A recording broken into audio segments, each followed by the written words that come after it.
Baiklah, Assalamualaikum warahmatullahi wabarakatuh. Waalaikumsalam warahmatullahi Waalaikumsalam wabarakatuh. warahmatullahi wabarakatuh. Kami dari kelompok 2 kelas Palembang pada mata kuliah Administrasi dan Manajemen di sekolah. Baiklah, hari ini kami akan menjelaskan materi tentang organisasi lembaga pendidikan di sekolah. Yang pertama itu akan dijelaskan oleh Eka, pengertian dan struktur organisasi lembaga pendidikan. Kepada Eka dipersilakan.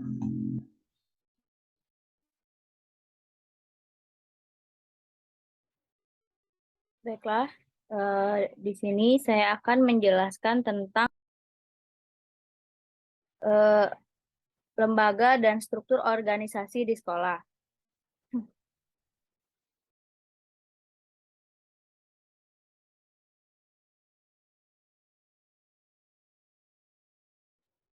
Jadi di sini kita pengertian organisasi dan lembaga sekolah atau lembaga pendidikan.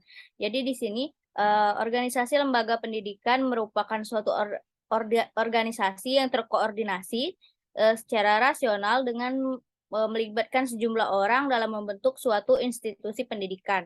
Nah, di sini tujuannya adalah untuk menyiapkan peserta didik menjadi anggota masyarakat yang memiliki kemampuan akademik atau profesional yang dapat menerapkan, mengembangkan, dan memperkaya ilmu pengetahuan serta ilmu teknologi baik itu di bidang kesenian dan sebagainya, dan mengupayakan penggunaan untuk meningkatkan taraf kehidupan masyarakat untuk lebih memperkaya kebudayaan dalam bidang nasional. Selanjutnya yaitu struktur organisasi lembaga pendidikan. Nah, di sini struktur organisasi lembaga pendidikannya adalah bersifat dan bersusun skema atau bagan yang dapat menggambarkan sebuah hubungan kerja yang membagi dan mengkoordinasi tugas atau kelompok orang agar menjadi suatu kesatuan dari berbagai segmen dan fungsi lembaga pendidikan dengan tujuan untuk mencapai tujuan dan pembelajaran. Mungkin itu saja untuk materi pengertian organisasi lembaga pendidikan dan struktur organisasi lembaga pendidikan. Kembali ke moderator. Baik, terima kasih kepada Eka. Selanjutnya itu jalur, jenjang, dan jenis lembaga pendidikan. Yang pertama itu adalah jalur lembaga pendidikan yang akan dijelaskan oleh Putri Andriani. Kepada Putri dipersilakan. Baik, terima kasih Davita. Di sini saya akan menjelaskan tentang jalur pendidikan. Nah, sebelum itu, apa sih jalur pendidikan itu? Jadi, jalur pendidikan itu adalah wahana yang dilalui peserta didik untuk mengembangkan potensi diri dalam suatu proses pendidikan yang sesuai dengan tujuan pendidikan sendiri. Nah, di dalam jalur pendidikan ini terdapat 3 macam jalur. Yang pertama itu ada jalur formal. Nah, jalur formal sendiri merupakan jalur pendidikan yang pastinya kalian sudah tahu atau umum di Indonesia, yaitu pendidikan yang diselenggarakan seperti di sekolah yang memiliki tingkat pendidikan, contohnya dari tingkat SD, SMP, dan SMA. Nah, pada jalur pendidikan ini memiliki jenjang pendidikan yang struktur dan sangat jelas. Contohnya terdapat kurikulum yang terstruktur dan memiliki persyaratan tertentu. Yang kedua ada jalur non-formal. Jalur non-formal merupakan pendidikan yang terorganisir yang berlangsung sendiri atau sebagai bagian dari kegiatan yang lebih luas di luar sistem formal yang dimaksudkan. Contohnya mengikuti bimbel atau semacamnya. Nah, yang terakhir yaitu jalur informal. Nah, jalur informal sendiri merupakan metode pendidikan dari keluarga atau lingkungan sekitarnya terhadap kegiatan belajar individu yang dilaksanakan dengan bertanggung jawab. Nah, setelah lulus pendidikan, hasil dari pendidikan informal ini akan diberlakukan sama dengan pendidikan formal dan pendidikan informal sesuai standar nasional pendidikan. Contohnya pengajaran yang diberikan oleh orang tua sejak dini itu sudah termasuk ke dalam jalur informal. Mungkin itu saja penjelasan tentang jalur pendidikan. Saya kembalikan ke moderator. Baiklah, terima kasih kepada Putri telah menjelaskan tentang jalur pendidikan.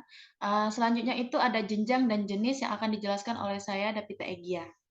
Yang pertama itu jenjang pendidikan. Jenjang pendidikan adalah tahapan yang ditetapkan berdasarkan tingkat kemampuan yang dikembangkan. Pada jenjang pendidikan ini ada beberapa jenis, yaitu jenjang pendidikan formal yang terdiri dari pendidikan dasar, pendidikan menengah, dan pendidikan tinggi. Selanjutnya itu ada jenis pendidikan.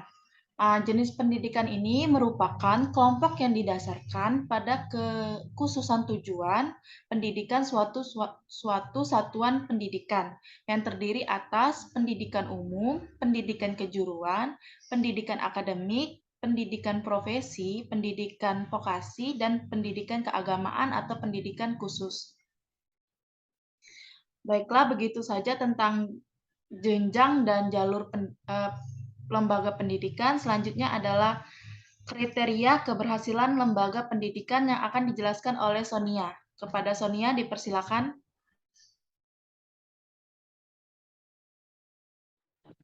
Ya, terima kasih kepada moderator.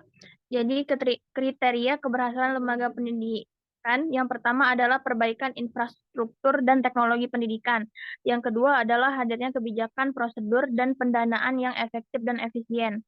Yang ketiga adalah adanya kepemimpinan andil masyarakat dan budaya yang mendukung. Yang terakhir adalah adanya kurikulum, pedagogi, dan asesmen atau penilaian yang mapan seperti adanya pengembangan kurikulum dan asesmen yang bersifat nasional dan menyeluruh. Selain itu, keberhasilan suatu lembaga pendidikan atau sekolah itu merupakan keberhasilan kepala sekolah.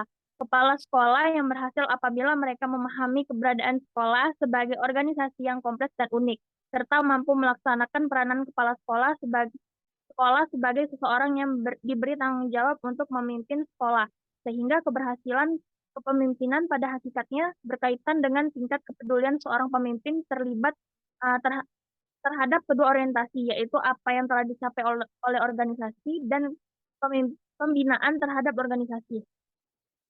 Terima kasih. Baiklah, terima kasih kepada Sonia. Segitu saja penjelasan dari kelompok 7 kelas Palembang pada mata kuliah administrasi dan manajemen di sekolah. Kami undur diri. Wassalamualaikum warahmatullahi wabarakatuh.